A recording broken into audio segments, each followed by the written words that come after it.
I changed this prompt 24 times. I updated the words, I modified the instructions, and I tweaked the parameters, and still I got almost the exact same result.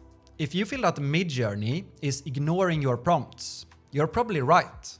But it's most likely not because you're writing bad prompts. Most people who are using Midjourney do not understand how a diffusion model works on a fundamental level, and that makes it hard to control the result. But when you understand how it works, you can actually understand why it didn't turn out as you wished before, and more importantly, you can understand how to do something about it. In this video, I want to explain to you why Midjourney often ignores your prompt and comes back to the same result over and over again.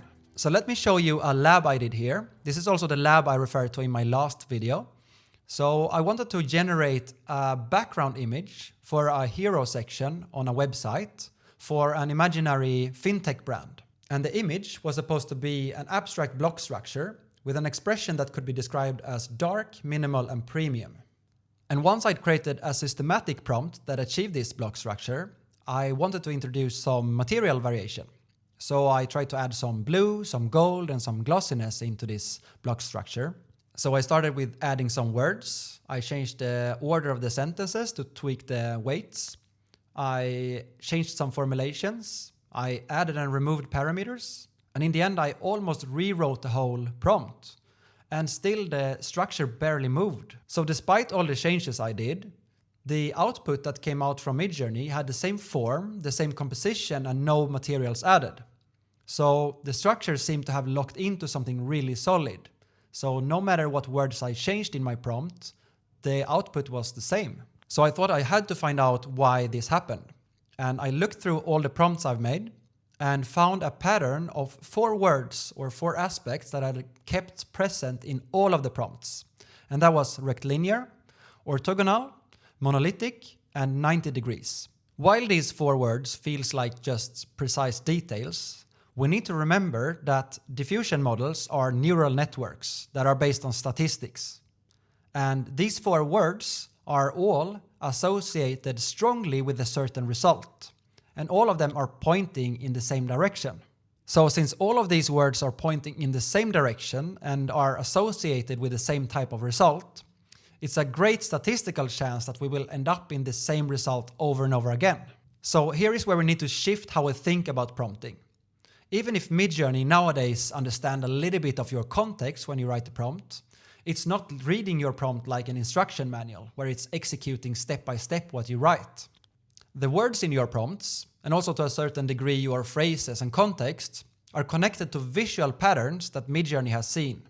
And some of them are stronger than others. So when a strong pattern gets activated by certain words in your prompt, it will basically be like a force pulling the result in a certain direction.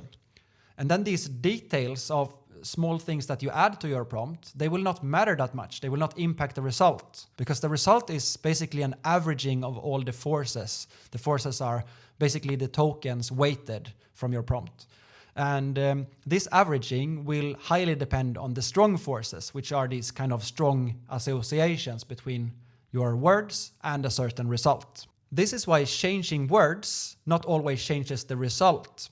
It's not really a language problem here, but it's more of a weighting problem. And until you know which words carries more weight, it's really hard for you to control the actual output. So I want to explain this model to you in the way that I believe is the most intuitive and visual way possible, especially if you're not a technical person. So the way you can imagine this is a landscape full of valleys. Each valley represents a visual category that the model generates consistently. A photorealistic portrait, a dark architectural render, or an abstract material composition. Each one is one valley. The model easily falls into one of these valleys and stays there because this is where the associations are strong. Writing a prompt is basically like rolling a ball into this landscape of valleys. And each word or each token is pushing the ball in a direction with a certain force. And if you average those forces, that is where the ball ends up and rolls down to a valley. And that is basically your result. And once you're in one of those valleys, these kind of less associated words may not be strong enough to pull you out of that valley. And that's exactly what happened in my lab, that I had this valley that was this kind of monolithic, rectilinear space, And then I had the gold accents and the blue accents that were not strongly associated in a way that pulled me out of that valley. So I was stuck there for all of these iterations. So in my lab, it didn't matter that I changed all these details. To escape from the valley where I was, I had to point at another valley from the beginning. So here is what surprised me when I made this lab. I ran this very structured prompting method, and I locked certain parameters and I tweaked small details, and I got very consistent outputs. And then it felt like I had quite good control of my output. But actually, I was not having control. I was just anchoring very firmly into one of these valleys. So the consistency I had came from being stuck and not from being precise. I tried to move the output and I failed iteration after iteration. So the same reason that gave us this consistency actually made it impossible for us to steer the result. Consistency and control are not the same thing. You can have consistency without having control.